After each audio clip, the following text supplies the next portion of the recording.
We are live. Are we recording as well? Yep. Yes. Yes, well, then let's call to order the June 9th, 2021 meeting of the Victorian Village Commission. The next business meeting will be Wednesday, June 30th at 12 p.m. noon to be conducted via WebEx. The next commission hearing will be Wednesday, July 14th at 2021 at 4 p.m. The agenda says that it will be conducted by WebEx, but it may not be, because the legislative authorization for us to be excused from the Public Meeting Act will expire by June 30th. Yep. And as far as I know, it's not going to be renewed, so stay tuned for the location. Kim, please state your name. Kimberly Bernard Sheehy, Assistant Historic Preservation Officer. Do you swear or affirm the testimony you'll give today is the truth, the whole truth, nothing but the truth? I do. Any other staff to be sworn in? Hearing nothing, let's introduce the commissioners present. We have a bare quorum. Mr. Sullivan, are you present? Present. All right, Mr. Hisson. Present. Mr. Conyers. Present. And Jack Decker, chair, makes the fourth. Do we have a public forum today? No, not today. All right. Do we have a motion to enter the staff approvals into the record? Motion to approve. Mr. Hisson is so moved. Second. Second. So moved. Sullivan seconds. Any discussion? All right, let's vote. Sullivan. Yes. Hisson. Yes. Conyers. Yes. Decker, yes. They are entered. Approval of the minutes of May 12th. Do we have a motion? So Motion moved. to approve. So moved by Sullivan. Do we have a second? Second. Second. Second by Hisson. You're slow on the draw, Mr. Conyers. No All right. worries. Any further discussion? Let's vote. Sullivan. Yes. Hisson. Yes. Conyers. Yes. Decker, yes. They are approved. And I will note that while you're looking at your agenda, at the very end is 90 Greenwood under new business. So let's not forget about that and go home before we take care of or old business. So let's not forget about that and run off without taking care of that item appended to the very end of the agenda. So what's first, Ms. Bernard? So we do have the approval of the minutes from the special meeting, the May 26th. Have those been distributed? Those were sent out. If you'd like, I can move the approval to the next hearing, though, so it would give you more time to. Yeah, why don't we do that? I know I haven't looked at them. Is that all right with everybody? Because it's not actually on the agenda, we don't need to continue. Oh, there it is. I must have a different agenda. Oh, well, if somebody wants to move to approve them, go ahead.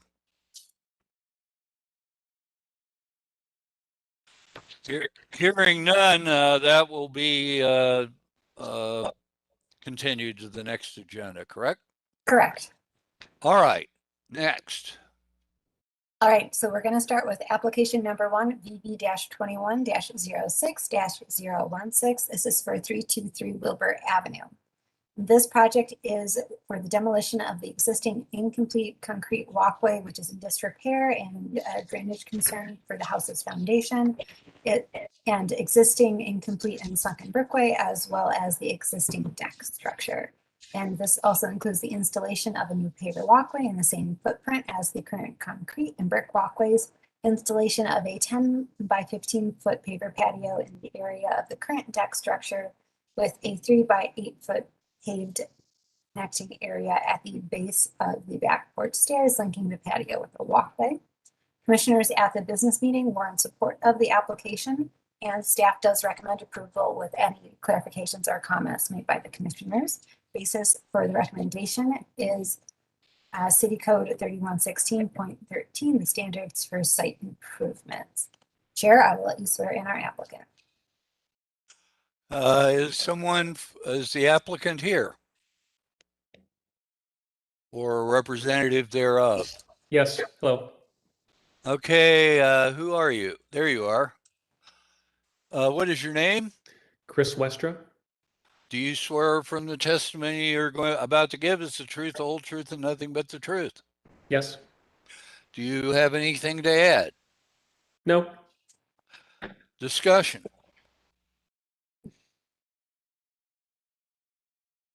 Pretty straightforward. No comments here. I didn't at the business meeting, and it's a positive, obviously, to get rid of the deck.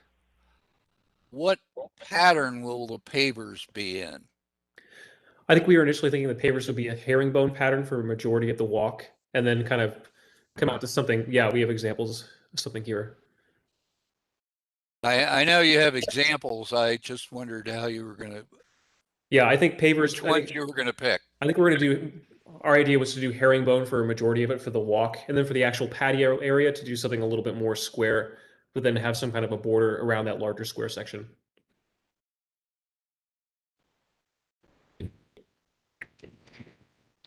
Okay. My 2 cents is I would do a herringbone with just a border if you're going to do the walkway and border. You would go in herringbone actually. I would too. Herringbone with the border for the walkway, and then also for the patio area as well. Yes. Yes, be very. Okay. That would be very handsome. Okay, so just kind of just herringbone all throughout, and then with the border. Yep. Okay. That also tends to move around. It's harder to install, but it tends to stay in place a lot better. Better. It interlocks. All right. Any further discussion? Can I have a motion to approve as submitted? Motion to approve. Motion with to the- approve. Motion to approve as submitted. 323 Wilbur Avenue. With the, are we going to include the change that the entire paver installation be herringbone? Herringbone with a pattern. Yes. I Very mean well. herringbone with a border. I'm sorry. Yep. Do we have a second? Second. Further discussion? Hearing none, let's vote. Sullivan, Yes. Hissom, Yes. Conyers, Yes. Decker, yes. You are approved, sir. Have a good day. Good luck. Yep. Thank you. Next, please. Number 2 is application BB-21-06-017. This is 1115 Mill Avenue. The proposed work is for the addition of an iron fence in the front yard. The fence would be the FID powder coated black with the walk gate, the WG 502. Commissioners at the business meeting were also supportive of this application. Staff does recommend approval with any clarifications or modifications made by the commission. Basis for recommendation is 3116.13, the standard for site improvement, as well as the Victorian Village guidelines on fences and yards. All right. Have we an applicant or a representative with us today? Yes, Steve Ford here. Sir, do you swear or affirm the testimony you will give is the truth, the whole truth, and nothing but the truth? Yes. Do you have anything to add to what staff has said? No, sir. Thank you. Discussion. Could you go back to the site plan for a second, please? So I see the retaining wall. What happens to the right side of your lot? Looks like the fence goes, that retaining wall doesn't go all the way to your neighbor's yard. So what happens there? He has a retaining wall that we're on the right neighbor side, and we're going to put the fence inside that. And I've talked to him inside our property line, and I've communicated with him. So there's going to be, as I understand it, there is a shrubbery in front of the area where the proposed fence spans between your retaining wall and your neighbors, right? Correct? So that would kind of obscure the large gap underneath the fence. Yeah, the fence, yeah, So the fence isn't getting extended, it's just gonna go straight across and marry with your neighbors. So you'd have a big gap under it. are you talking our neighbor that has their fence on, as we're looking at this picture on the left-hand side? No, to the right. So your retaining wall stops and there's a space on the right-hand side of the plan. Yeah. So that would mean it would be a different elevation, or is it staying the same elevation? Yeah, the fence is going above, it's gonna sit on top of our small retaining wall that goes in front of our property. Right, so then what happens when that retaining wall stops and goes down to grass and then it goes back up to your neighbor? Sir, as I understand it, the elevation of the fence itself remains constant all the way across your property. Is that correct? Correct, sir. So that what would change when you run out of in the gap between your retaining wall and your neighbor's wall is what would change is the gap between the bottom of the fence and grade. Correct. All right. Do we have it? Well, does he understand that? Because he's okay with that being a big gap behind that bush, or is the fence actually going to get extended and maintain its height and then pop up when it hits its neighbor's house? That's the $1 million question. I correct me if I'm wrong, but I think the applicant just told us that the top line of the fence will remain constant all the way across the front of his property. Is that correct, sir? Correct. So that means that what changes is the gap underneath the fence. So you're going to have a gap as big as that retaining wall until you hit your neighbor's house, right? With a Yeah, shrub in front of it. There's a shrub in front of it. Okay.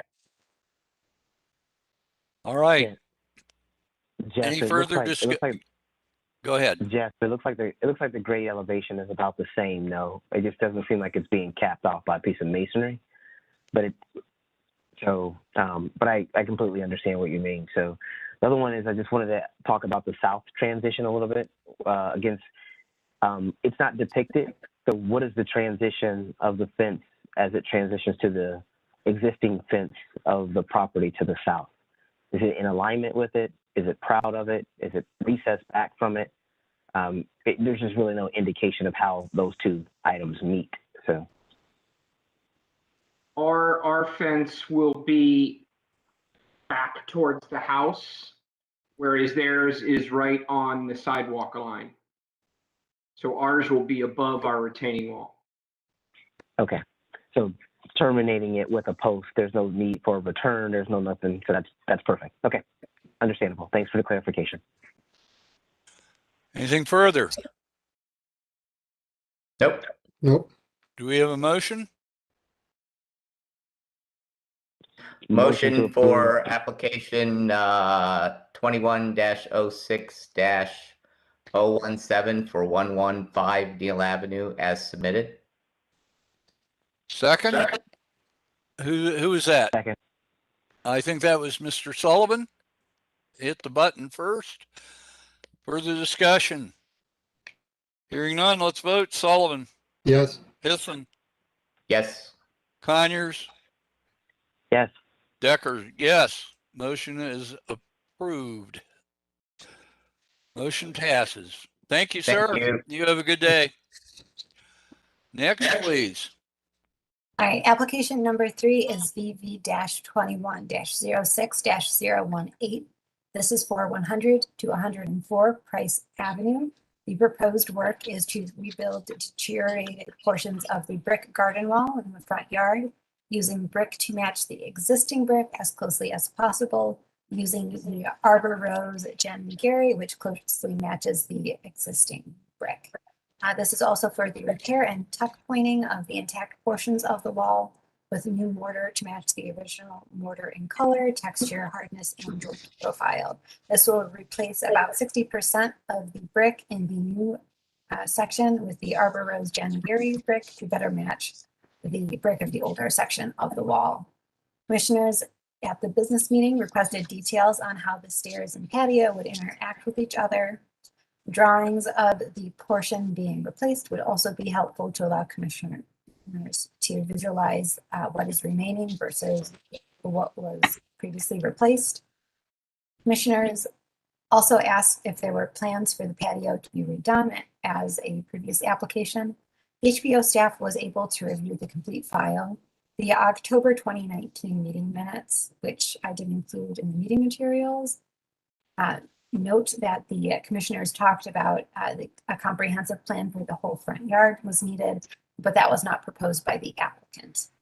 Staff recommends approval of the application with the condition that the applicant submit a scaled measured drawing showing the portions of the wall being replaced versus what part is remaining. And that would be prior to an issuance of a certificate. Basis for recommendation is City Code 3116.13, the standards for site improvement, as well as City Code 3116.11, the standards for alteration, specifically 1, 2, 5, and 6. All right, have we the applicant or a representative there with us? Yes, And that is Mr. Ford? John Stein. All right, Mr. Stein, are you on camera somewhere? Says I was, but There you are. Do you swear or affirm the testimony you give is the truth, the whole truth, and nothing but? yes. Very well. Do you have anything to add to what staff has said? They're asking for a comprehensive drawing of the front wall. I missed that part of it. Yes. No, I think what we're asking for is we've spent a quite amount of time the last time around on this property, and what we would like to know is a comprehensive plan of what you're planning to do. Are you going to do the wall now and then the decking, the steps, the posts, the fence? We keep getting these one-offs and we need to see it in total. We just wanted to do the wall. The wall was this deteriorating. Didn't we just fix the wall? Wasn't that the last time you guys came in here to fix the wall? It was never approved though. All right. Apparently it was never approved and they told me to resubmit everything. So that's what we did. That's why we're here now, right? That's interesting because that's not what I remembered from this project. So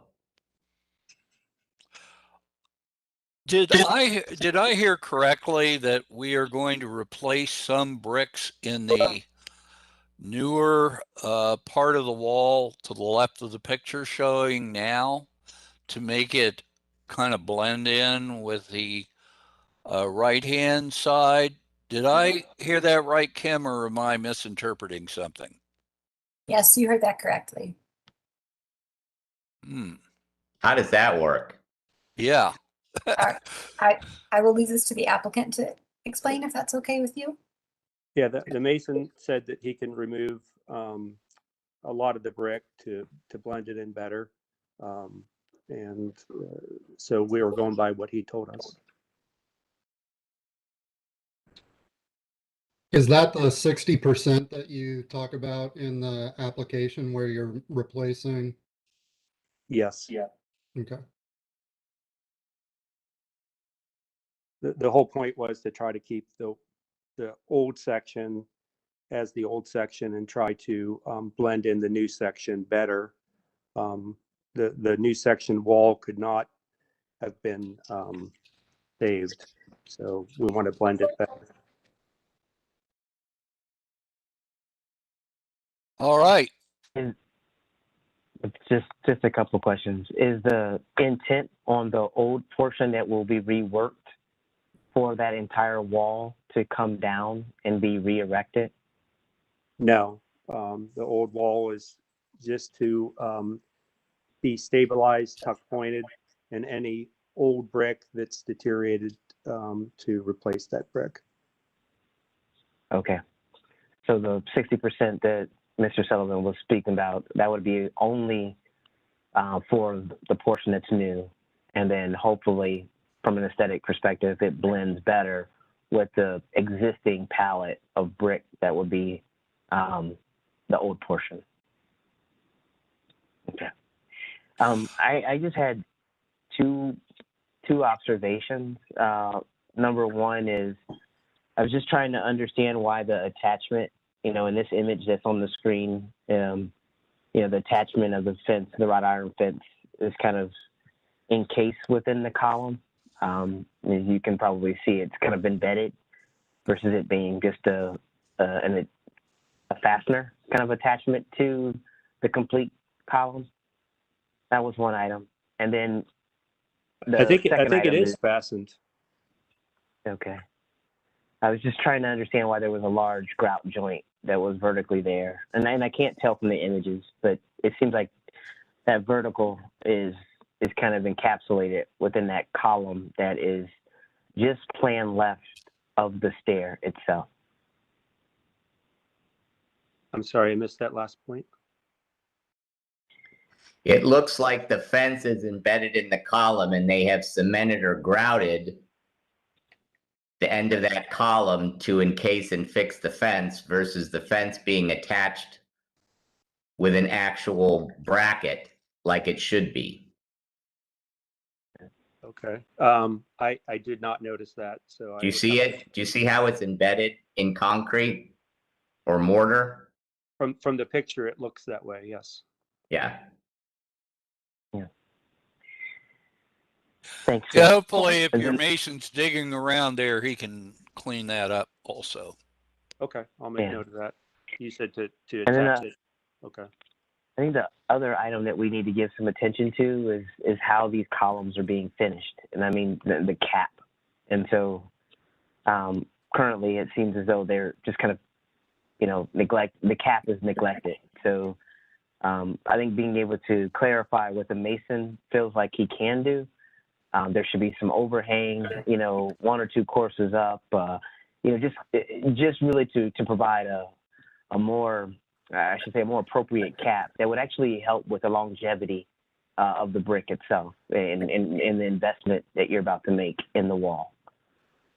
I'm sorry. How much higher do you want the cap? No, I'm more so speaking about, one or two courses in terms of those being overhung from the extent or shape of the column itself. Right now, currently, the cap is actually set back and it's not protecting, from a water management standpoint, it's not protecting the columns. I don't even think that's a cap. Those appear to be bricks just sitting up there on top of the posts. Is that correct, sir? Yeah, right now, yes, they're just bricks right there. They're just sitting there. Yeah, the original wall never really had a cap, but we certainly can do a cap if that's what's needed. I have two questions before we go any further. How far is this project? I see a fence here to the east, the old part of the fence that goes all the way to your neighbor's steps. It doesn't go to the steps. It goes to the yard, but there's nothing there. That was the original wall. Okay, is this entire thing consisting of two posts and two sections of fence yours? Yeah, the middle, the new part. So there's three parts to the wall. The new part, then there's a middle part, and then there's a distal third part, which is the old part. And it doesn't transition to the neighbors at all. Okay, and all of this is yours. Yes. What are you going to do to the additional to the easternmost portion here? Nothing? Well, the hope is to do the same thing, just to re-tuck point it and replace any bricks that are deteriorating. So that's included in this application too, just to do the same thing there. Yeah, to the whole wall. It's just basically the wall's deteriorating. And we just need to, make sure it does not fall any further. What would the commissioners think of just some simple concrete or stone caps to go on top of these 4 posts? Personally, I think they should be stone, not concrete. Me too. And then I can't get past, I'm still thinking about the stoops and the doorway and all that kind of stuff, because it just keeps deteriorating to the point where they're going to come in and say, oh, we can't do anything with it, versus trying to preserve it in some manner. Our plan is eventually to do that. Unfortunately, the property has a budget, and this yearly budget is going to go to the wall. Hopefully, in a year, we can approach the patio. That's the plan. All right, what's in front of us is the wall right now.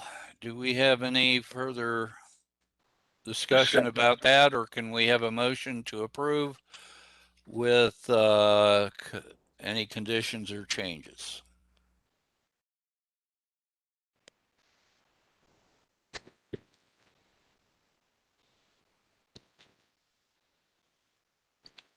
Somebody? Motion to approve 100, 104 Price Ave for the replacement of brick on the new wall and tuck pointing of the other 2 sections of wall, with a change for a stone cap on the top of the columns. On all 4 columns, and with a drawing of the bricks to be replaced to be submitted to staff. Is that what you wanted, Kim? Yes, please. And we'll also need either the cutter product sheet for the stone cap, or I can work with the applicant to determine. Will you include those in your motion, Commissioner Sullivan? Yeah, amended to include a drawing to be reviewed by the city and to submit cut sheet on the stone cap. All right, as amended, do we have a second? Is there a possibility of adding in the attachment of that fence, since the brick is going to be reworked on the new portion of the wall, that the attachment of the fence is not encapsulated within the column itself? Okay, that's a motion to amend the motion. Do you accept the amendment, Commissioner Sullivan? Yes. All right, as amended, do we have a second? Second. That's a second by Commissioner Conyers. It was, yes, sir. Further discussion? Hearing none, let's vote. Commissioner Sullivan? Yes. Issam? Yes. Conyers? Yes. Decker, yes. Motion passes. There you go, sir. You have a good day. Thank you. All right, what next? Okay. Item number 4 is VB-21-06-019. This is for the cap between on Goodell Street between Park Street and the High Street. The proposed work is for the Short North Alliance will be constructing the second iteration of a summer spray on the cap in between High Street and Park Street on Goodell Street. The wall will be approximately 1,300 square feet and 8 foot tall. The project was approved last year as COA BB-20-06-010. Staff recommends approval of the application with the condition that future submissions for this art installation be turned over for staff approval, much like the mural series. Basis for recommendation are the Short North Design Guidelines. Does this differ in any way from what was done last year?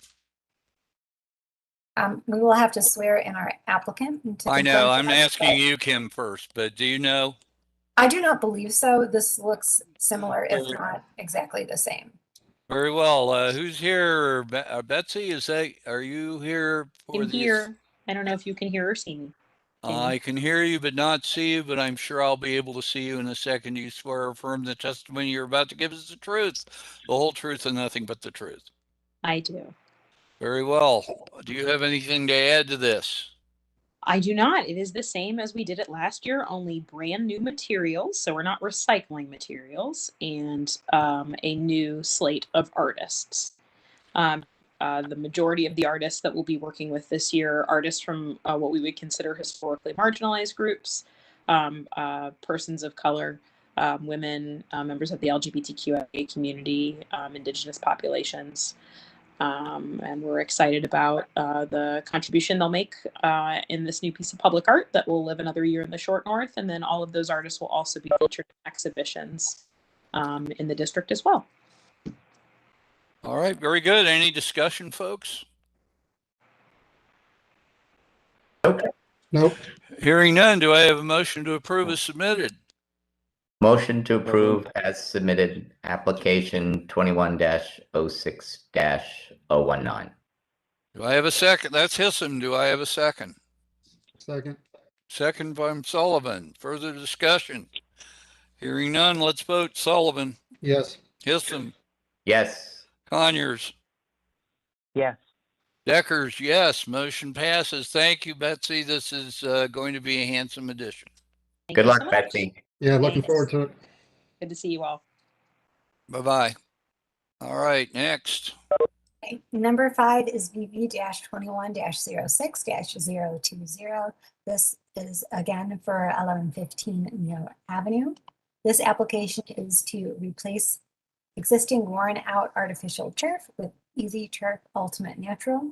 Replace the existing hardscape with new pavers at the Unilock, Richfield, and the Pepperell Top and Dawn Mist, with the soldier course being the Unilock, Quartzstone, and Basalt. Walkway pavers would be the Unilock, Rich Cliff, and Dawn Mist, and adding El Dorado Outdoor Coastal Ranch with a cantilever on the edge of 100 inches per side bar stools, and adding 4 Darwicki purple trees that would be a 2-inch caliber. Commissioners at the business meeting were supportive of the removal of the AstroTurf. Staff does recommend the approval of the application with the condition that grass be used as opposed to being replaced turf with turf.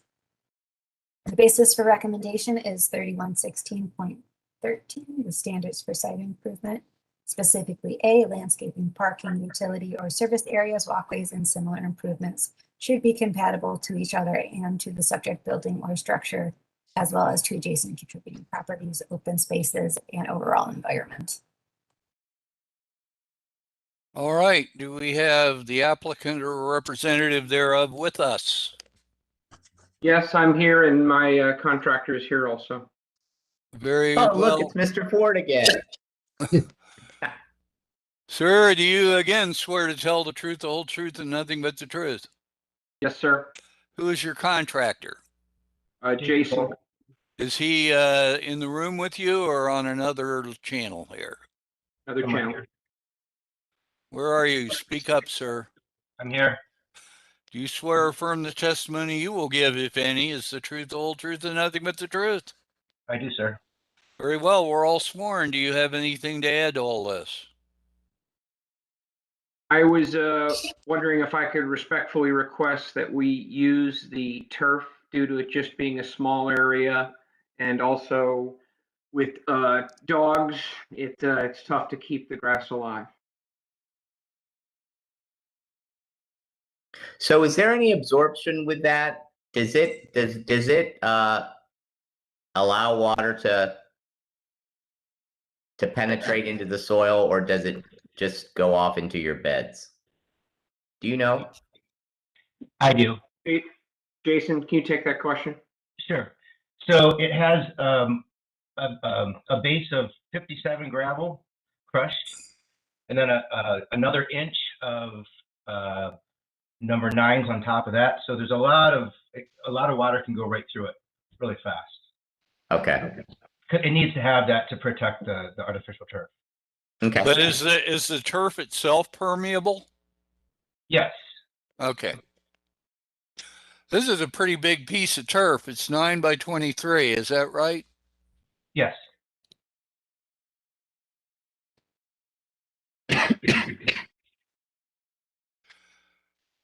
It doesn't bother. It doesn't bother me. People are starting to utilize this more and more, Yeah, and especially for small pieces of grass instead of having to maintain them. and this product, it looks like, is the synthetic grass, not the kind of old school carpet as well. So it's got a good Yeah. look for it. And yeah, Jeff, I agree. I think it follows with some of the city's goals and green maintenance as well. I would agree with both of you guys in terms of that kind of analysis. This product is completely different from what's there now that's being replaced. Even the structure of the blade and the coloration of the blade is, it has a variation in color and such. So, and then more importantly, I think the yard is, very enclosed when you start to kind of, analyze some of the existing photographs. So I don't have any issues with it either. If we do this, I think we ought to be really clear that it's only appropriate for small, enclosed, isolated spots in largely masonry environments. I don't want to go down the road of start having entire yards of synthetic material. And we don't have to decide that one way or another by just calling out that this is a special situation where virtually the entire yard is masonry, except for this small section. And I think that presents a special circumstance where it's almost pointless to bring out all of your mowing tools to go by and do three swipes along a 23 by 9 area. Does anyone agree with me? Yes, sir. Well, I think we have to look at them each at it for its own merit, because I could see this if someone had a formal patch of grass on either side of their entrance and they wanted to do something like this versus real grass in the front. I mean, I would see that the same. So I don't want to say that, it has to be special conditions. I think we're going to be seeing this more and more because yards are so small. I just want to make sure that this is framed in such a way that we are not setting a precedent either way for however we approach the use of artificial synthetic grass in the future. Yep. And that's why I'm calling out these circumstances here. It is also in the backyard and not really publicly visible, which is another item that may or may not make a difference in the future. All right? We all agree? Yes. Can we have a motion? Or do we have more to discuss? No. Make a motion for application 21-06-020 115 Neal Avenue as submitted.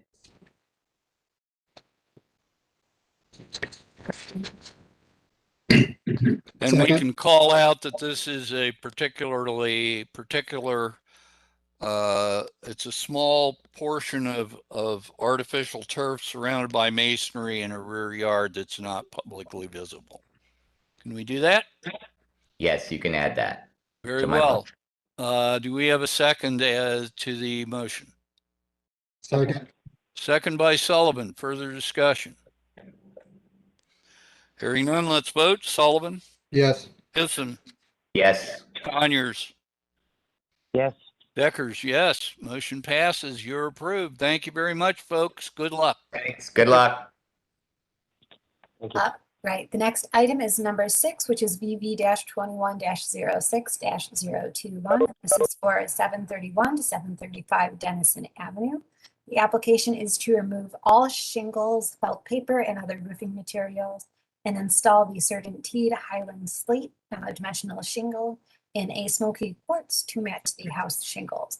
All ridges are to be capped with a galvanized metal ridge roll in lieu of the cut shingle tabs and painted tuners red. Commissioners at the business meeting wanted to take a look at the existing shingles to see how they had aged. Staff does recommend approval of the application with any clarifications or modifications made from the commissioners. Basis for staff recommendation are the Victorian Village guidelines, noting what's appropriate for the historic materials being replaced, the synthetic slate shingles, terracotta tiles, the asphalt or fiberglass shingles, preferably in gray tones to simulate the appearance of slate, and the asphalt or fiberglass shingles in black, gray, or dark brown. All right, have we the applicant or a representative thereof with us?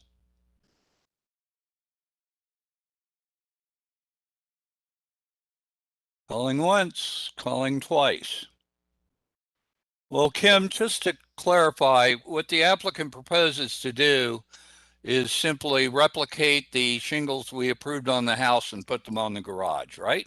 Correct. Anybody have a problem with that among my learned fellow commissioners? What about the gutter No problem. system?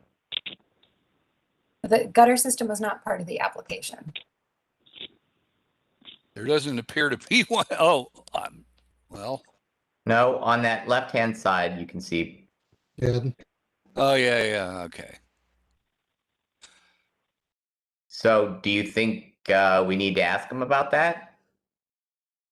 Is it going to be a half round? I mean, I think he's got to come back if he's going to change them. you know, He's going to alter and his I don't- gutters. Well, because I don't see any on the back side. I just see that piece on the left. So I think before we can okay this, I think we need more information.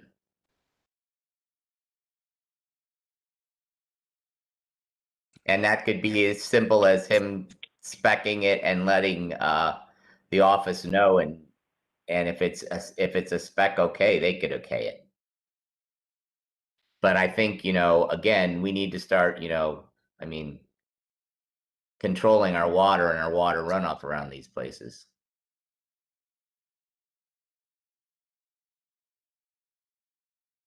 Well, would you be satisfied with the motion that approved it is submitted contingent on presenting a plan for maintenance or alteration of the gutters to staff? Yeah, I'm fine with that. Can we take that as a motion? Commissioner Newsom? Yes, we can. And I'm Any gonna other second it. discussion, or is everybody happy with the direction this is going? All No right. concerns here. yeah, no comment. Do we have a second? I Second. seconded it. Oh, no, I did it. I can't second it. Second. Conyers seconds. Good pickup on the gutters. All right. Any further discussion? Hearing none. Sullivan, Yes, Hissom, Yes. Conyers, Yes. Decker, yes. Motion passes. There we go. We've made you do all the work, Kim. Oh, man. I think I'll be fine. All right. right. Next. Number 7 is VV-21-06-022. This is for 840 Park Street. The proposed work is for the construction of a new gate and side panel on the south side of the house to extend from an existing side entrance to an existing previously approved 6-foot tall wood fence. The gate and side panel are to match the style, character, and color of the existing lattice next to the side entry door. Construction to be wood and painted metal. Commissioners at the business meeting confirmed that there were no changes happening along the alley. The gate is just being proposed. Staff does recommend approval of the application with the condition that it does match the existing wood fence and not the decorative elements of the house. The applicant did also provide some additional photos from the street showing that you cannot see that area. Basis for staff recommendation are 3116.13, the standards for site improvement, specifically A. All right, have we the applicant or a representative thereof? Yes, you do. That's me. Mr. Goodman, do you swear affirm the testimony you will give is the truth, the whole truth, and nothing but the truth? I do. What have you to add to what staff has told us? Our objective with this was to somehow do a gate and side panel that would keep the openness or transparency between the front and the backyards, still keep the dogs in without having to introduce another material or an opaque fence. So that's where the idea of picking up the existing lattice work and doing something in a more durable way with that style, and then planting it with clematis or climbing hydrangea, something like that, to complete the opening. That lattice work is original to the house, built in 1926. It's amazing that it's still there. Well, I think you did a handsome job, and I wish more people would take that type of cue from their architectural details of their house. I think it's very handsome, and it really does solve a problem. Other comments? I'm unsure that this thing will hold together, but I've had lousy luck with lattice, so that's my prejudice. We've added reinforcement to it. Yeah, I can see that. All right, any other discussion?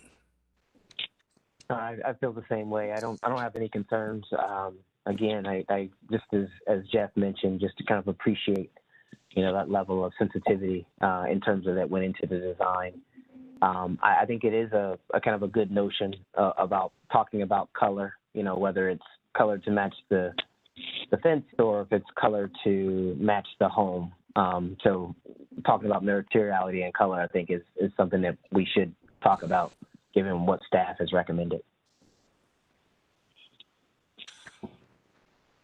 What's the question? Are we going to paint the gate to match your existing lattice work, or stain it, or do something else to match your fence?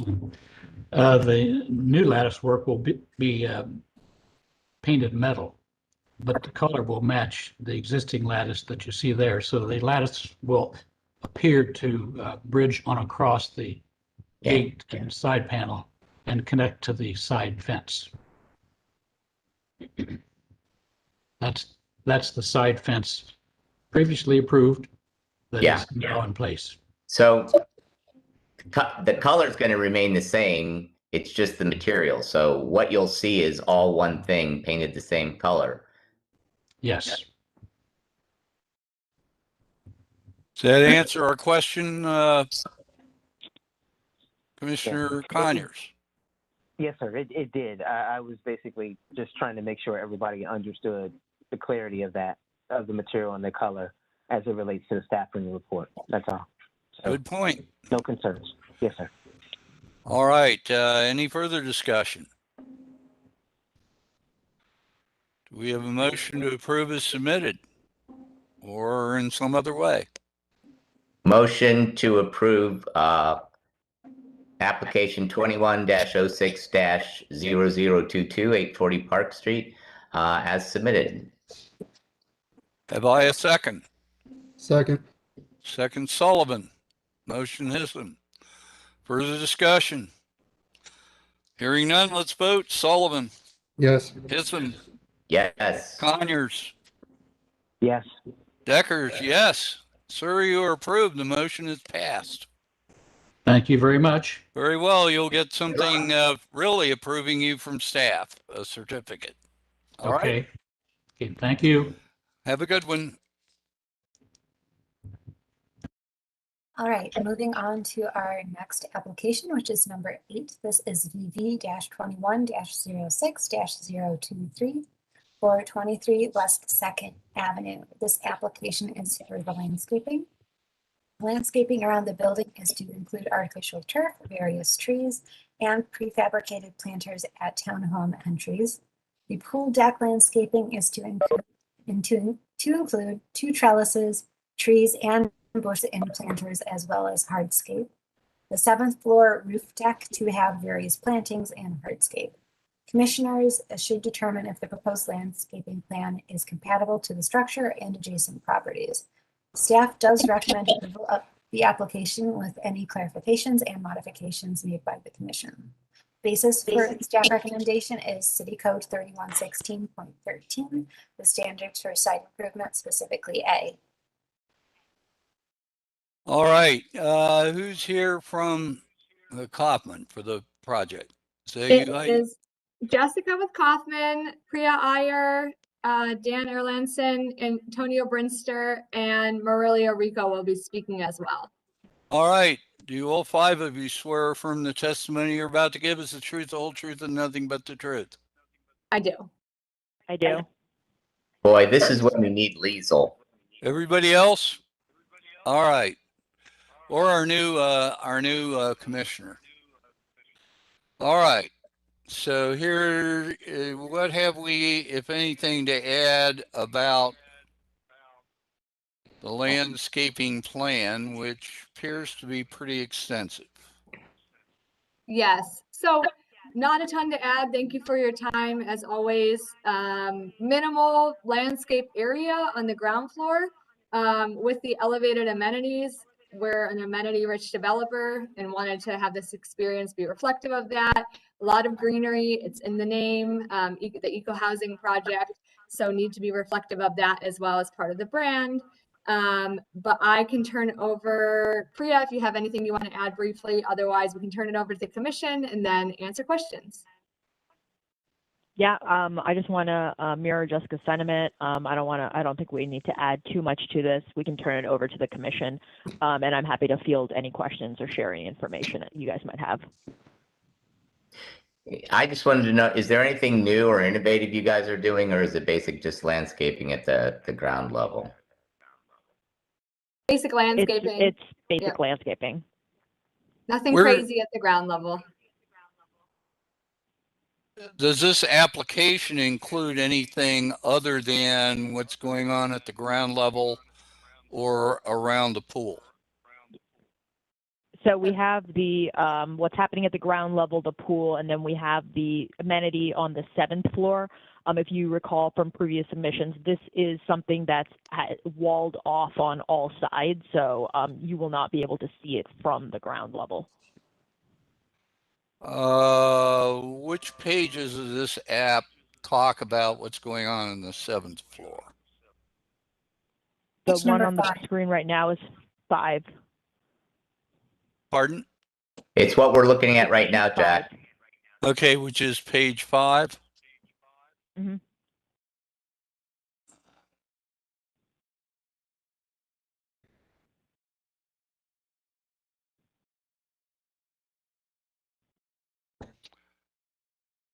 And where is the astroturf, the artificial turf going? The turf is on the ground level. So if you zoom in at the left side of the page there's a small strip of astroturf that's going to be or artificial turf that'll be there. And much like the last applicant, similar, or previous applicant, similar reasoning. It's a really small strip of land. You know, we're worried that maybe grass won't grow, animals will use it, which, you know, we expect. We just want to make sure it stays green, that the neighbors aren't looking at dead yellow spots constantly. Yep, And got it. Again, to reiterate, you know, same kind of concept that the turf itself allows for proper drainage there.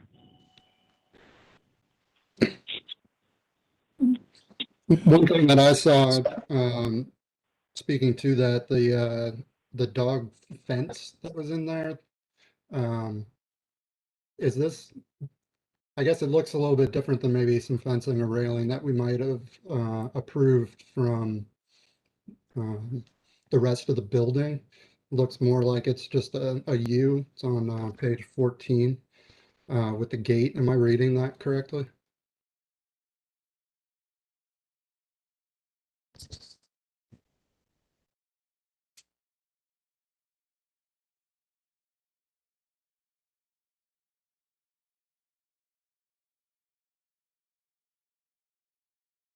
Sorry, can you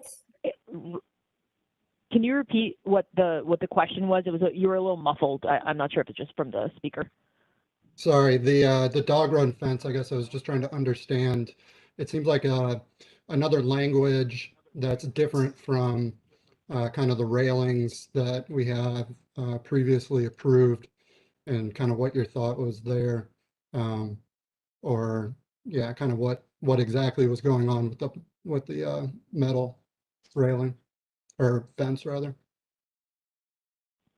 Our landscape architect, Antonio, is on. Antonio, do you mind chiming in on that? Just to give a little background on the fence at the dog run. Yes, this is a custom fence that we've done before on previous projects, but they are spaced at about 4 inches, so they are quite close together. These tube steel. Antonio, I'm sorry to interrupt, but we are having a very hard time hearing you. Okay. Can you hear me now? It's a little better. Little, but not much. If you're using your headphones, I know some people who have the headphones with the speaker have to drag the cord over to hear a little better. Okay, let me try this. Okay, so we have done this previous fence in the past on previous projects. And so they are spaced at about 4 inches apart. So it would provide a lot of, so yeah, it would be able to keep those any animals within that space. So I know Yeah, it is a so, custom fence that we've done. Yes. Except Yeah, for so really, to really reiterate small, annoying dogs. So I guess what Kevin's asking, why wouldn't we just use a typical fence that's been spec'd versus a custom thing that has no balustrade or top or bottom or anything? I think that's what he's asking. Yeah, because it introduces another language to the overall project. Mm-hmm. Yeah, Kevin, we'd be open to use something that is a little bit less custom, more similar to the railings that you're seeing elsewhere on the property. I think we're understanding kind of where you are going with this. We'd be open. I think that would be a good direction to move in, because it really is just it's putting something in the mix that, you know, it's not a special space. It really should just kind of go away. Sure. Yep, understand and definitely okay with that. And one other thing that I had seen, we've got 2 different bike racks shown. You got a cut sheet for one, and then on the civil drawing, you have the more typical just bent metal U. I know in the neighborhood we have the bent metal, just black 1.5 inch pipe bent ones. I think, I don't know what the other commissioners feel, but the custom one, again, is just another modern language that kind of competes. I would agree with that. And we would be okay to make that switch as well, correct, Priya and Antonio? You agree? Yes, we'd be okay to make that switch. The other question that I had, the 5 lindens in the front, how mature are those? What's the circumference of the trunk? I didn't see any language that talked about that. At installation, we typically do specify a 2-inch caliper. So I'm thinking for the scale of that building and that being the only landscaping on the front of it, I think it needs to be pumped up a little bit. Okay. Could we, if we're going to a vote on this today, and I'm not suggesting that we are necessarily, but if we do it, could that be something that we move to a staff approval as we assessed exactly the right size with our team. Yep, Maybe- absolutely. I don't know. Do we want to send the trees to a staff approval? It would be fairly easy to have us look at it and make sure we're okay. Because I don't think we've given staff any guidance as to how big they have to be. Either way, I would like to see them and it could be quick. I don't have a problem with that. You can wait a month to plant your trees, can't you? Oh, sure, we certainly can. Okay, let's do it that way. I think I heard they were opening January 1 of 21. 6 months ago. Yeah, I'm down. Let's do it. Let's open. No doubt. Team, is there a possibility of being able to just take a quick look and have Playa and as well as Antonio and Jessica kind of express the conditions at the townhomes, the walk-ups along Price?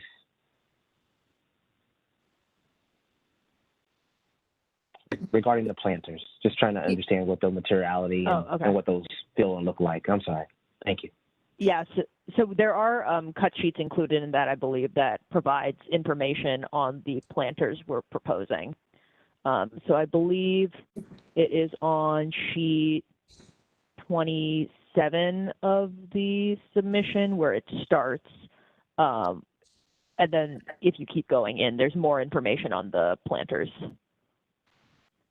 So Antonio, can you point to exactly a good sheet there for the planters of the townhomes? Yes, I do believe we just passed it. If you want to go, I believe it may have been sheet 28, but we'll be showing, or possibly 29. Here, the square planters. One more.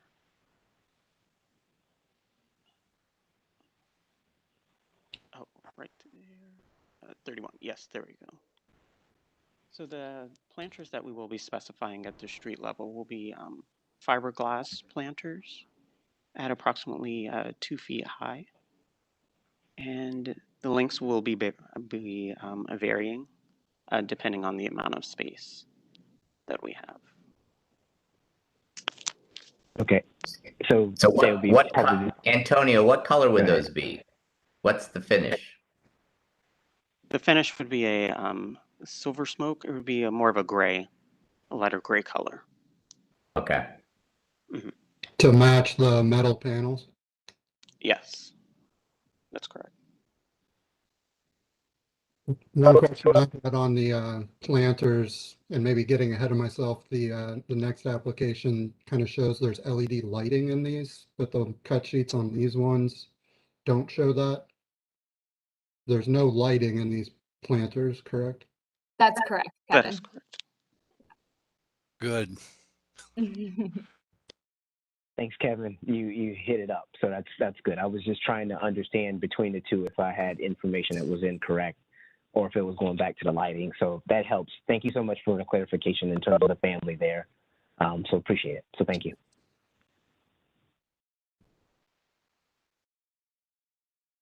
All right. So are we okay with the planters? Yep. And our issues are the dog fence, the trees, and another set of fences or gates. I forget what those were because my computer died and I was fooling with it. What is the third issue? I think bike rack? The bike rack. That's correct. It was a bike rack. Was there an issue with gates or something like that, or am I missing it? No. No. Okay. I don't have anything in particular here. What is the pleasure of the commissioner? Do we want to approve this as submitted, cutting out the dog fence, trees, and bike racks to be resubmitted, or continue the whole thing? I'm fine either way. I'm fine moving forward. Just it seems like those items. It seems like the information is in here, specifically the bike rack. So I would think it was just a clarification of which one. Yep. There may be an exhibit related to the trees that is followed up that we could, kind of that clarification of the appropriate caliper based upon an elevation study. And then the fence we were talking about, that it would be more inclined to maybe there's a cut sheet or something like that's provided later on that's part of that. So I'm totally for moving it forward. Okay, so can we have a motion to approve as submitted, except for the dog fence, trees, and bike racks, which will be subject to a further commission action based on a clarified application? Yes. Make a motion for application 21-06-023, 23 West 2nd Avenue. And reflecting what Jack said, they'll work through the office to come back to us to give a spec on the trees, the 5 trees in the front, the fencing detail on the dog run, and one last piece would be the bike rack that they're going to spec. Have I a second? Second. Second, Sullivan. Further discussion? Hearing none, let's vote. Sullivan, Yes. Hisson, Yes. Conyers, Yes. Deckers, yes, subject to my vote on the overall project. All right. Motion passes. We have another presentation by the same group who is still under oath. Jack, we need to add one person under oath when that time comes. That's going to be Marian Perez. Ms. Perez. Do you swear or affirm the testimony you're going to give is the truth, the whole truth, and nothing but? I do. Thank you. All right. Staff, what have we next? All right. This is application DB-21-06-024 for the same address as the last one. This application is for lighting. The submission includes exterior building lighting, inclusive of lighting at building and residential entries and the 3rd floor terrace. The proposed lighting is meant to complement the building design while still integrating into the neighborhood. Lighting includes up and down lighting, tape lighting, bollards, etc. Commissioners at the business meeting requested additional information on the uplighting and towers, close-up of the lights by the townhome entries, and detail of the strip lighting at the top of the parapet, and details on how the lighting is to be integrated with surface mounting. The proposed lighting should not overwhelm existing structures. Staff recommends approval of the application with the condition that the additional details that were requested at the business meeting are submitted to HPO staff prior to issuance of certificate if they have not already been submitted. Basis for staff recommendation is 3116.12, these standards for new construction. Anything to add? Just one thing from me. Yep. That the items that were requested by staff have been since submitted and should be part of the most updated package. If you don't have them up on the screen, I'm happy to pull them up from my screen like I did before and share that with you as we walk through the items. Thanks, Priya. Nothing to add here. I think you all have spent time at the business meeting on this. I apologize for missing that, but we can dig right into questions and comments. I'm sorry, I wasn't at the business meeting. My question is the lighting is stable. It can't change colors, correct? Is that correct? That's correct. Okay. What color is it? White? Looks like a warm white. Marian, Is that what that's meant to be? Can you elaborate on what that color is? Yes, if you look, it does detail, I believe on the facade, it's the 3000 Kelvin, a more warmer color of light. I would say white, but I'm sure that is probably very much incorrect. If I were going to Lowe's, I would look for the 3000 series of of white light bulbs, right? Yeah. Yep. Yeah. Well, 2,700 or 3,000, one of the two. It's in there. Right. And then But my the only intention is other question, the lanterns, what type of light bulb do they have in there? The lanterns are actually gas. Oh, they are gas? I'm working off the surface, bro. I didn't see that. That's even better. Okay, I suppose it's my job now to raise objections, but good grief. We're in the middle of a residential neighborhood, and we're going to have outline lights along the roof, and B, have lights going almost all the way up the towers on the side, which are off a reflective surface. I assume these could burn all night. And it strikes me as this would be like introducing Alaskan summer to the neighborhood, because it's going to introduce a whole lot of light into it. I don't think, if you look around the neighborhood, we've ever approved like outline lighting along a roof like this. And lighting is a lot like signage. It attracts attention to a building. And if you can't do it with signage, you're going to want to do it with lighting. And we are opening up a big door to a whole new world of competitive attention-getting lighting if we go with this outline lighting along the roof. And I think this is just too much. I don't know if anyone agrees with me, but that's certainly my view of the lighting for anything above the second floor. Commissioner Decker, appreciate the comments and understand where they're coming from. The one thing for us is the roof line is very unique and very important to the character of the building. And our thought there was to enhance that, understand what you're saying in terms of precedence, but that just so you have an understanding of why we had added that and what the background was on that. Yeah, I understand that. On the other hand, the roof line's probably what is the most clearly inappropriate thing about this. From an historic preservation standpoint, this was, I think, probably approved despite and not because of the roof line.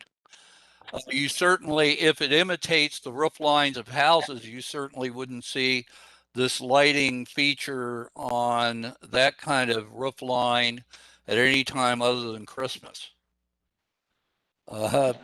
It just doesn't compute for me. So what's really interesting, and this is, every time a new thing comes in front of us with lighting, we sort of stumble on it. I think the lighting along the roof really does enhance the building. I get your point about Alaskan summer, but if you remember is it 31 Lincoln, we were, horrified that they were going to light the building up, and we were afraid it was going to change colors, and we were afraid of all these things. And it really didn't become any of those things. So, I mean, 31 Lincoln isn't in a residential neighborhood, and number two, it hasn't changed hands. There is virtually no way this commission can, once lighting like this is installed, there's no way that we can effectively enforce how the lighting is operated 5 years from now or 3 years from now or 10 years from now, particularly if the owner turns the property over somehow. And there's nothing to stop any developer from doing that the month after we've approved this. So I don't think the Lincoln building is a good well, I think it faces a good comparison. Go ahead. It has a face on the park, and also, I think, just as people voted against this, I think if in fact it became a problem, the neighbors would let people know whether it was a problem or not. Yes, I'd also like to echo that. I mean, we do plan to hold this. I mean, things come up, of course, we know that. But if it's something that we need to consider down the road in some sort of contract, if we were to sell, that the lighting can't change, we're willing to consider that. Obviously can't predict the future. But also we understand we don't want to flood out the neighborhood. We don't want to create an Alaskan summer. We did work, we hired a lighting consultant, which we've never done before. That's Marianne on the call, so that we could make sure that we weren't doing that we weren't reflecting a ton of light off the building. We weren't shining into people across at the Sutton. We want to be respectful of the neighborhood in that regard. So we were really intentional in what we're providing, how much light we're providing, the kind of light, and whatnot. So I do want to make that clear. We've never hired a lighting consultant before, and we feel that it was really, really important on this building, given its position in the neighborhood. Well, I am so glad that Marianne has great lighting right now, because there I don't worry about it. Look at her box compared to everybody else's. I understand that this isn't going to directly reflect into anyone else's window because the angle's really oblique and these lights are pointing up. On the other hand, the building is going to emit light because it's going to be lit up, although indirectly. So in that way, although it's not going to shine in anyone's windows, it's certainly going to be a light source that's going to keep their nights brighter than they have been before. Especially considering where this building is on sort of a peninsula surrounded on three sides by residential buildings. I think this is just a real stretch. But maybe some of the other commissioners have opinions. I think Mr. Hissam and I have staked out our positions. As we always do, Jack. That's why we love you. There's just no way that you can enforce anything other than the fact that these fixtures are there, once the property changes hands, or even after a period of time has passed. Nobody's going to go in and start taking measurements about this stuff. It's basically a free pass once we allow this sort of hardware to go in. And I understand that this particular developer wants to be sensitive to the neighborhood, but that doesn't mean the next one does. All right. Any further discussion? Anything from you, Mr. Sullivan or Mr. Conyers? I think following up from the previous one too, we're kind of showing some lighted planters there on the ground level. I think what you're doing with the gas lights and the downlighting, especially on the south, on the lower level, looks really good.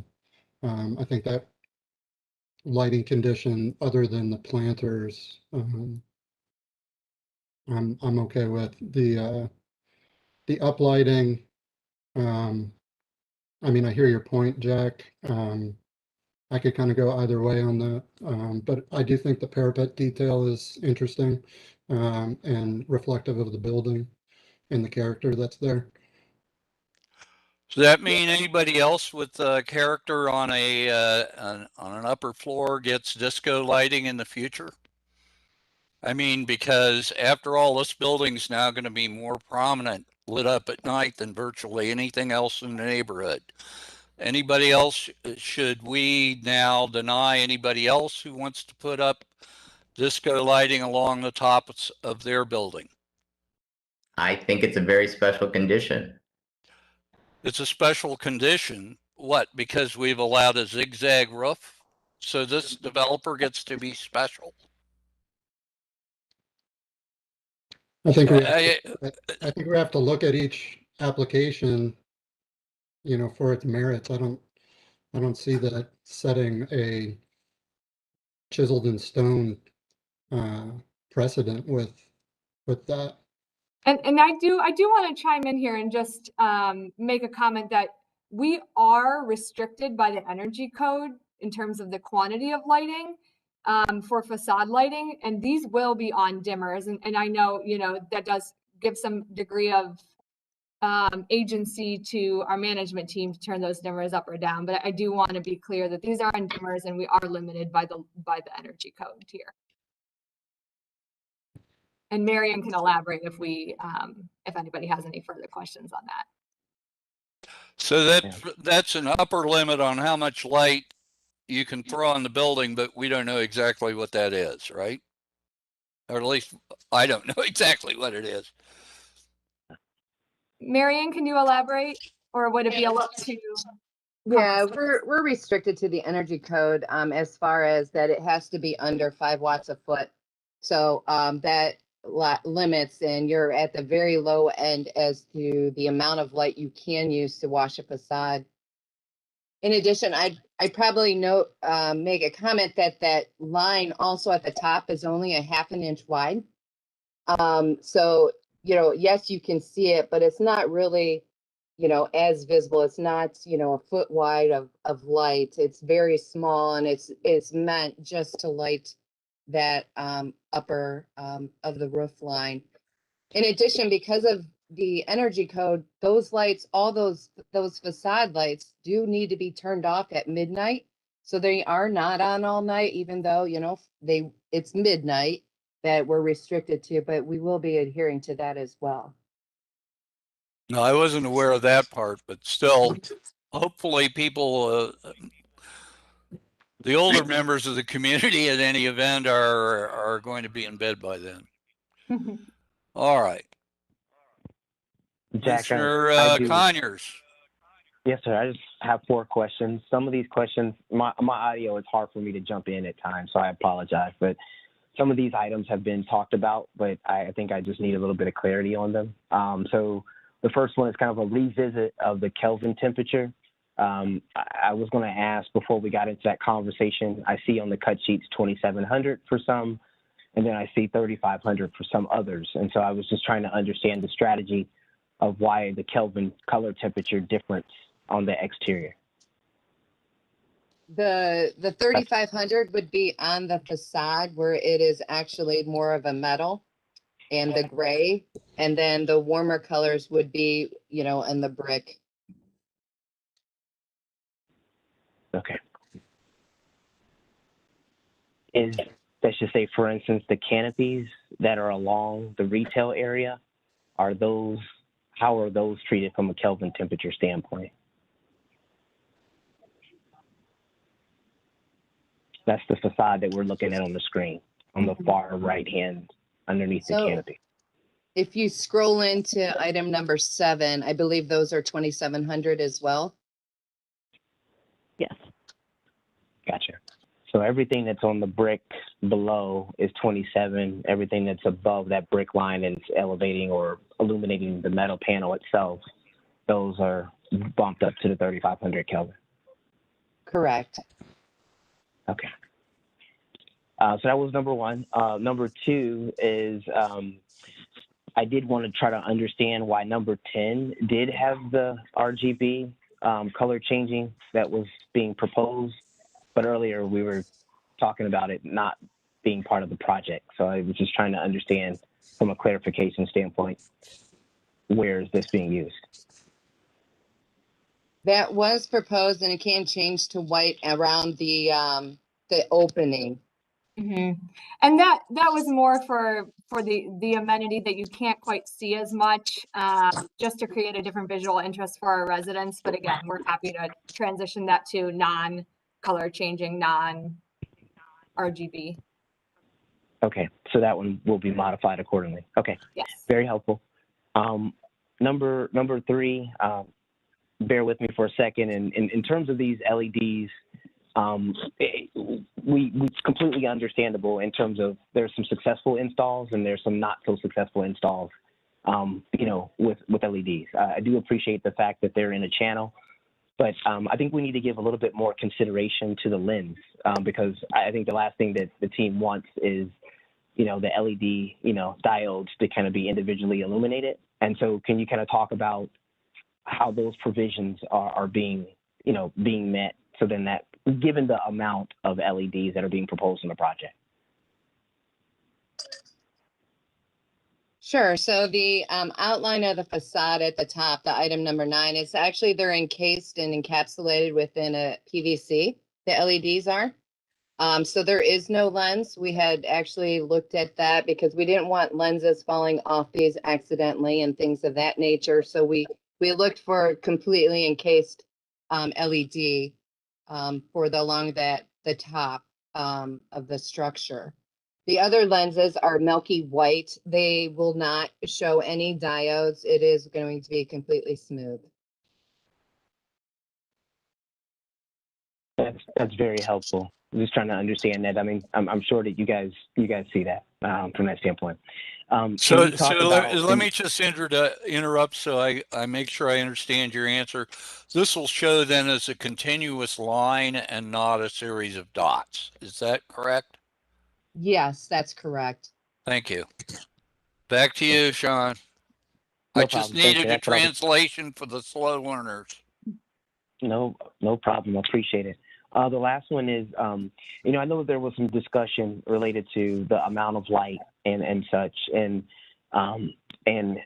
is there a possibility as part of this process, and I'm not sure if you guys have accounted for it, but, to what degree is there a commissioning process in terms of being able to balance these things out as this project is getting towards closeout, given that it's going to be I'm sure the success of it really hinges on, that commissioning closeout process. And if that's part of that, and if you can kind of speak to that, that may offer some individuals a little bit more, some concessions or that you guys are taking those sensitivities into, that end process. So the entire building actually will be commissioned as far as the lighting. It's actually a requirement of, again, the energy code that it has to be commissioned. So at the end of the project, a commissioner will come in and verify that all the lighting is set. We will have to come in, I will be there at night to make sure that the lighting looks even along the side because there's different elevations and so forth. So some lighting's going to have to dim down more than other lighting so it has a continuous appearance, as it approaches or travels up the facade. So yes, we will have a commissioned system at the end of the project to make sure that everything, the time clocks and the dimming and everything is working as it's supposed to be. Thank you. I was just trying to help the conversation by prompting a little bit of that dialogue to understand, some of the concerns or offset some of the concerns in terms of the amount of light and the ability of being able to review and evaluate that at the closeout part of the project. That's all the questions that I had. Thank you. Sean, that's very helpful. It would be helpful to me to just have some quantitative data, some way to visualize how bright this is going to be if it successfully passed the commissioning process. And I'm wondering how you could show us that.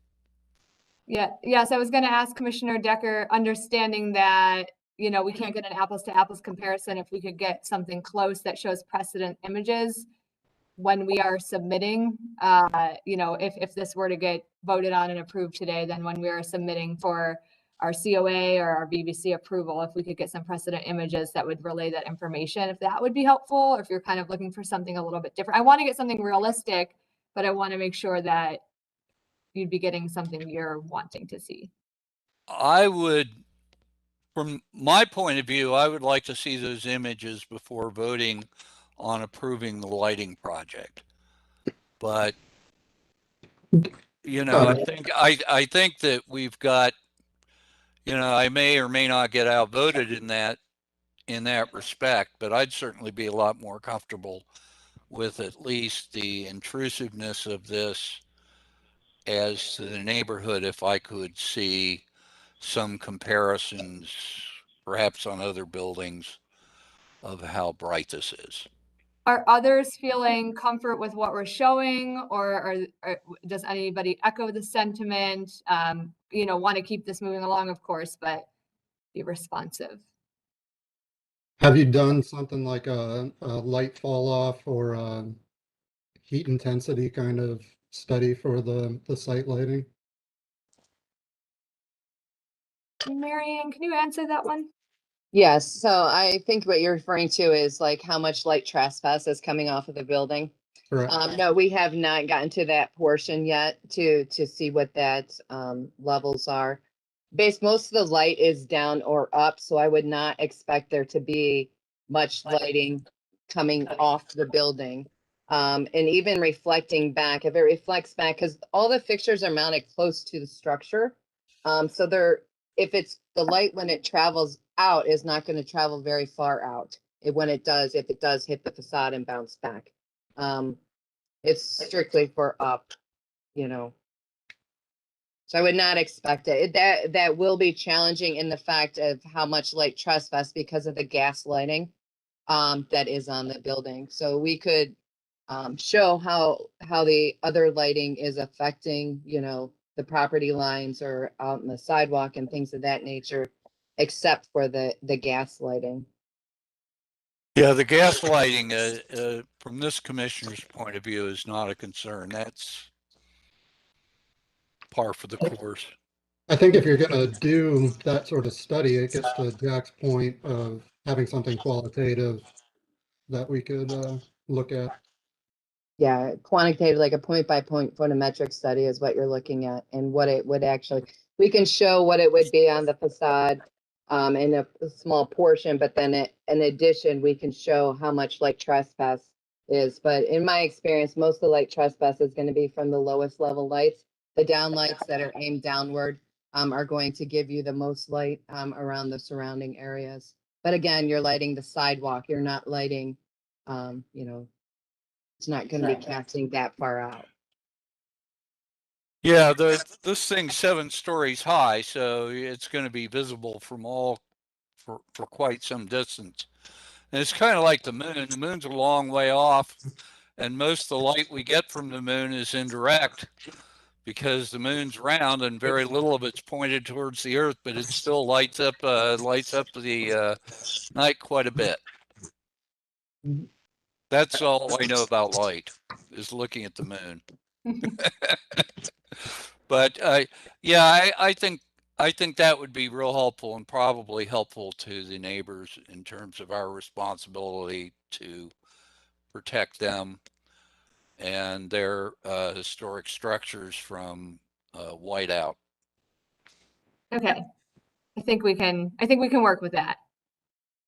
Jessica, I'm gonna say and suggest that, you know, I know that we were talking more, and Mr. Sullivan was talking more about a more technical document to try to understand and, you know, and illustrate the intensities. And this is really difficult. I mean, this is really a difficult process to deal with and address. So I do think that it would be helpful, just from a layman's perspective, of being able to show some precedent images that illustrate these lighting conditions in practice.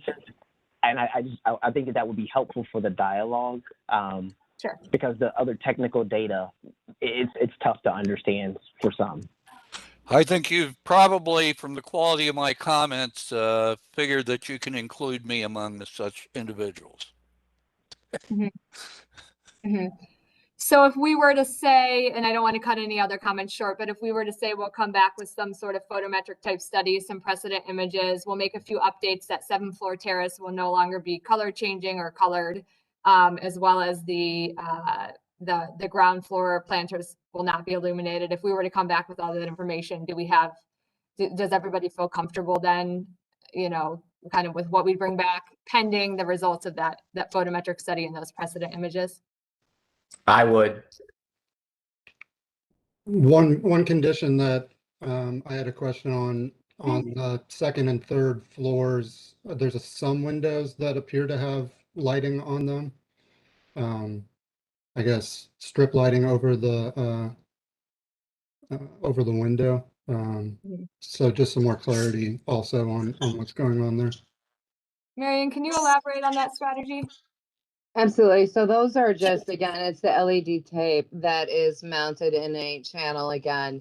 It's very shallow. I'm not sure. Well, the cut sheet I think is in this package as to the height, but it's very shallow and it would be mounted just at the top. And its intent is just to have a glow above certain windows.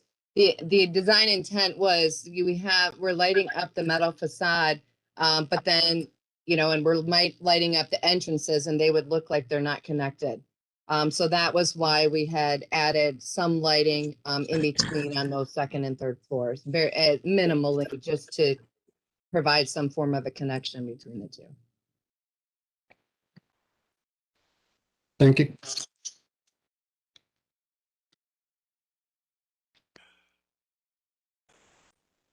All right. Do we have a motion to, do we have anything further to discuss or should we continue this? Sounds like we're going to continue it. Yep. Have I a motion to continue? Application 21-06-024, 23 West 2nd Avenue. Motion to continue. Do we Second. have a second from Sullivan? Discussion. Hearing none. Sullivan, Yes.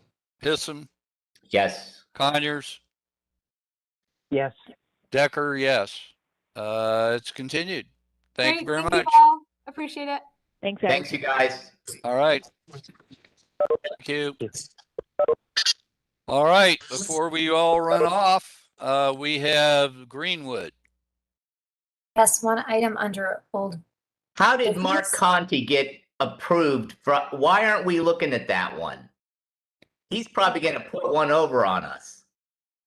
What are you talking about? 90 West Greenwood? No, I'm talking about Mark Conti, the first staff approval. He's getting special treatment. I think he is too, Jack.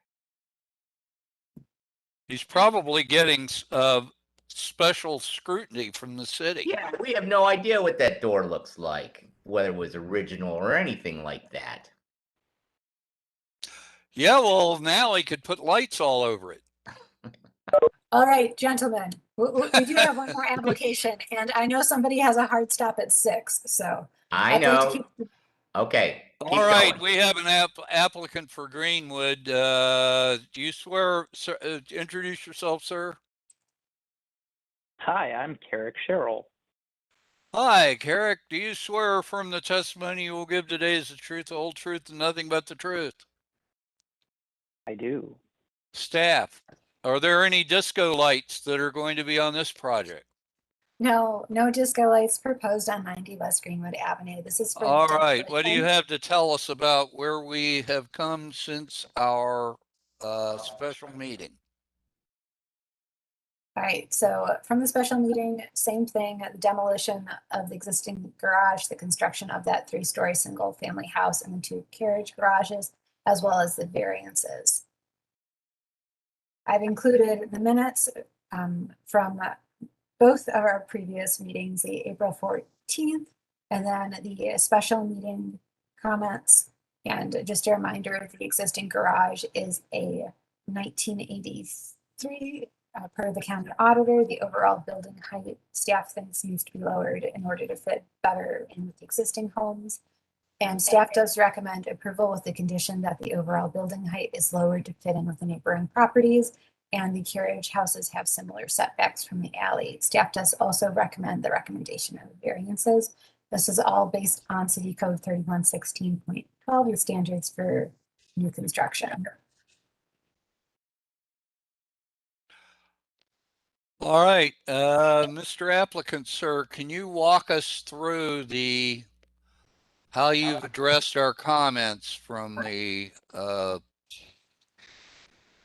special meeting? Sure. Let's start with the carriage Houses on page, actually, let's look at page A23. I wonder it's taking a while. Hey, Kim, was this in box, this application? It should have been. Let me make sure, because I know it was a later addition. Okay. Yeah, I found it on Box. Okay. Let me grab that. One moment. Yeah, it's kind of the OB underscore 90 Greenwood.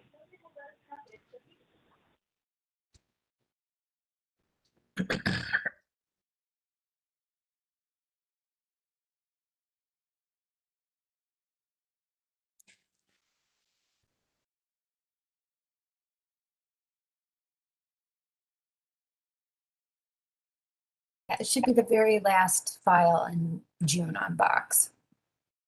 Okay, thank you. I'm downloading it. Oh, the OB. Okay. Yes, yes. That tripped me up. Okay. Sorry. Okay. So anyway, we're not on page 823, but A is in Aardvark 23. Yes. That's correct. And so we have garages. What was yes, the carriage houses, you'd ask for a elevation of the carriage houses from the alley side together. We talked about the change from ribbon windows on the east carriage house to dormers. We talked a great deal about the style of windows in the dormers, not only on the carriage houses, but on the main house. So those are the primary changes. So when you look at the east carriage house on A22, you'll see that on both the front and rear, the ribbon style shed dormer has been removed and turned into two separated dormers. Looks good.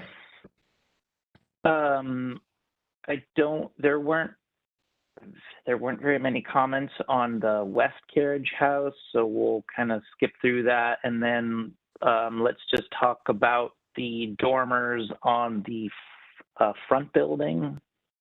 We talked about the clip on the dormers on the side. I've reduced the length of those to just a kind of a standard triple dormer, included more detailing around the windows, separated as discussed to have the. Carrick, do you know what page that is? Because we're not seeing that. Do you know what page that's on? I'm sorry. A12? Page, yes, A12 or 6 of 10.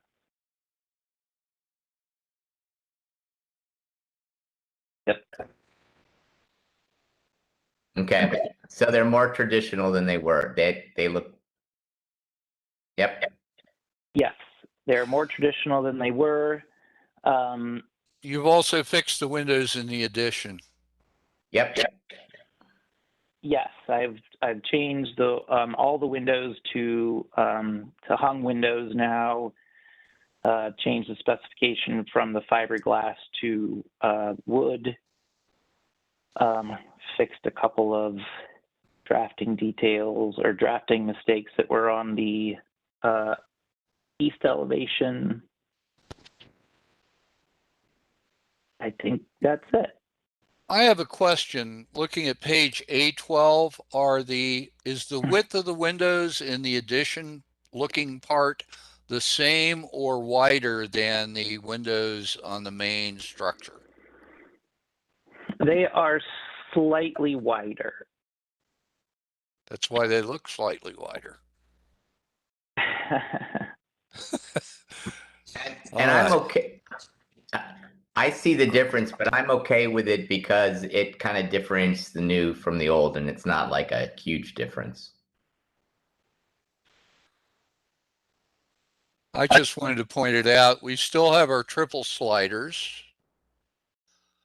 Did we have any other issues with the structures that No, I think he's addressed almost everything we had brought up, at Agreed. least from my perspective.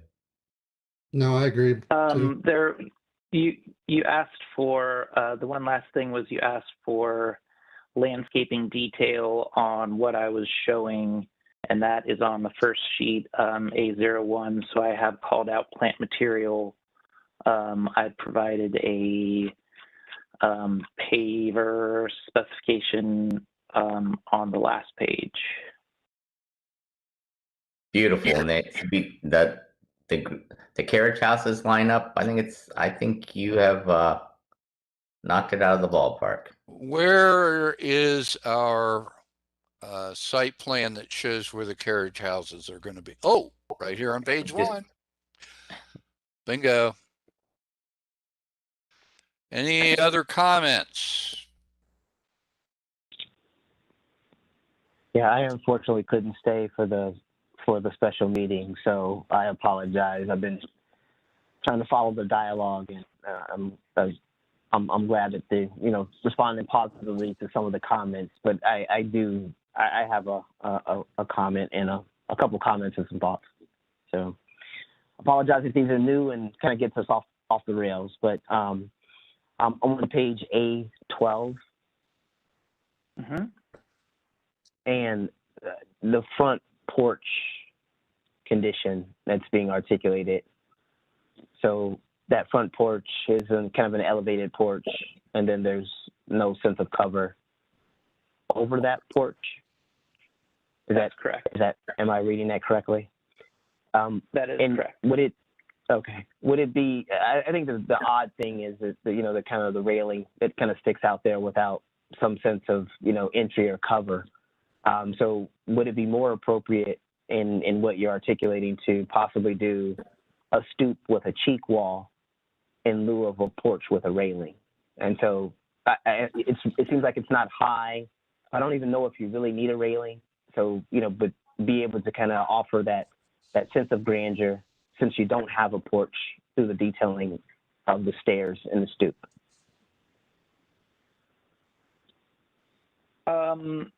By the way, I think that's a good point, but go ahead.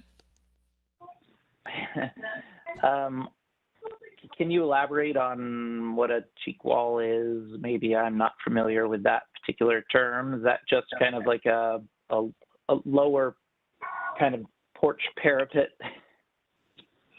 It's interesting that you mentioned that. You could, yes, and the kind of the analogy of that. So you can think about the cheek wall as kind of being a series of bookends to the stairs themselves. So either side of the stair would have a series of bookends that would be slightly raised that would kind of capture the extent of the stoop. And the stoop elevation as well as the stairs would be lower and it would die into it. So you have just a little bit more grandeur presentation of sense of entry without trying to create a railed porch that doesn't have a sense of cover, because it reminds me more of a deck kind of situation that you're entering on.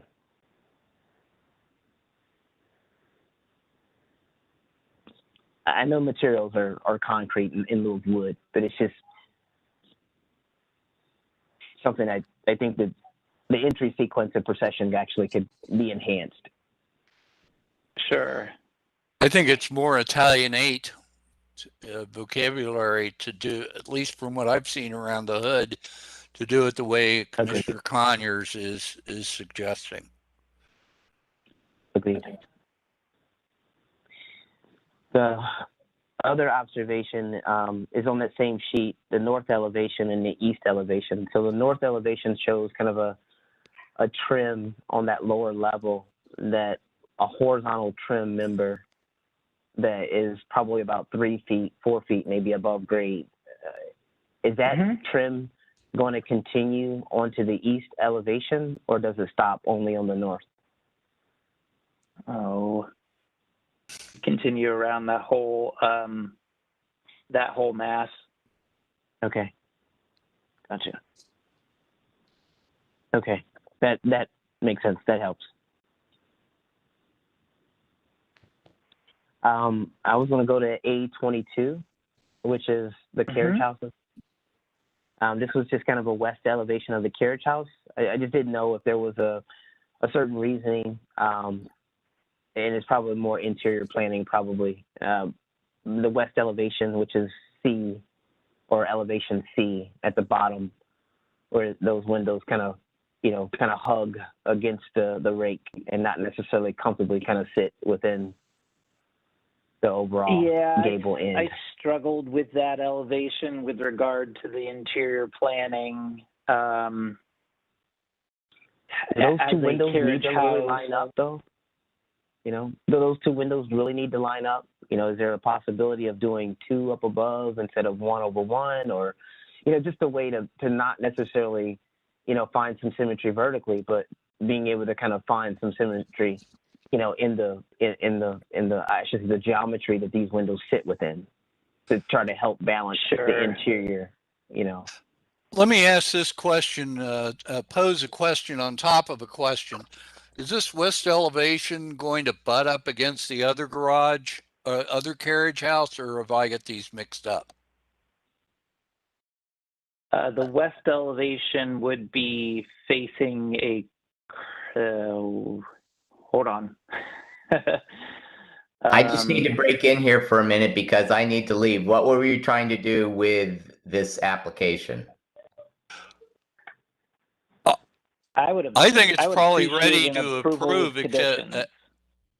approve in all respects other than the porch and maybe a couple other details if the other commissioners agreed.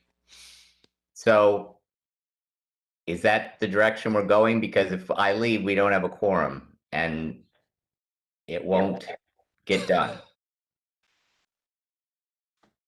All right, then I'll quit interrupting. Do you have any other concerns, Mr. Sean? No, sir. That was my last one. I didn't know if that elevation was exposed. Again, I'm not as intimate with the siting of these elements. I'm leaning on my fellow commissioners, but if that elevation was exposed, I just wanted to highlight that condition. That's all. Is this something you'd like to cut out, Sean, or are you okay with the windows the way they are? I think if it's exposed, I think it's worth looking at it and evaluating it, only because the stoop area as well as I think would be beneficial to evaluate that. So I'm more than willing to participate in kind of a subcommittee issue to try to see if we can get quick resolution, given that this applicant has been very responsive in kind of with these several different meetings. So to help move this forward. All right, are we ready to have a motion to approve all three buildings subject to final approval of the front porch detail and the west elevation window placement for the garage depicted on page A22 to be sent to a subcommittee consisting of Commissioners Conyers and Hissom? That west elevation of the east carriage house is not exposed. It would be 6 feet from the other carriage house. I was going to say you're That's never the way going to I read. thought it was. You're never going to be far enough away to read that. Yeah. That's perfect. Then again, I'm not as intimate with this. I'm just looking at elevations and just kind of working through. So again, I understand that. I'm glad that you guys picked up on that. That's perfect. So I don't have any issues with that one, given the understanding that it's not exposed, and open to the surrounding environment. So okay, so then we can approve all of this as submitted, with the exception of the porch, which goes to the subcommittee. Is that? That is accurate. And I want Can to I make have sure a motion? that when Can I have a motion to that effect? Someone. Motion to approve 90 West Greenwood Avenue as submitted. The applicant to submit updated concrete entry stoop with cheek wall per discussion for review on a subcommittee of Hissom and Conyers. Do I have a second? Second. Further discussion. Does this do what everybody wants? Yes, but except for I do want to when it comes back, I think we need the elevations, and I think a section through it I think would be very helpful to just to explain it. I think we need to enlarge that condition instead of looking at an 1/8 inch or 16-inch elevation. So I just want to make sure Sure. that applicant I'll probably understands come that back. to be able to help the detail. All right. Yeah, Okay. I would come back to the subcommittee with the construction documents. All right. That's very helpful. Very well. Further discussion? Hearing none. Let's vote. Sullivan, Yes. Gibson, Yes. Conyers, Yes. Decker, yes. Now we need a motion to demolish the existing garage, which is non-contributing. Now that we have an approved design for almost everything that's to go in its place, do we have a motion to demolish the garage? Approve the demolition of the garage. So move. So move. Who was that? Sean. Commissioner Conyers. Sean. Sean's picture's not up here, so I can't see his lips move. Do we have a second? Second. Hissam, second. Discussion. Hearing none. Sullivan, Yes. Hissam, Yes. Conyers, Yes. Decker, yes. Last, do we have a motion to recommend the zoning variances as requested? So moved. That's Second. Hissam. Do we have a second? Second. Sullivan, seconds. Discussion. Good zoning follows good design. All right, let's follow along. Sullivan, Yes. Hissam, Yes. Conyers, Yes. Decker, yes.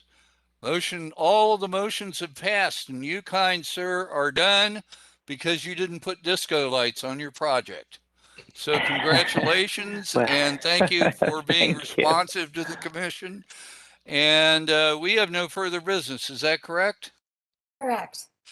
Can we have a motion to It adjourn? was nice seeing you guys again. Motion to adjourn. Who moved? Somebody. Motion to adjourn. Second. Second. We're adjourned. Hey, guys.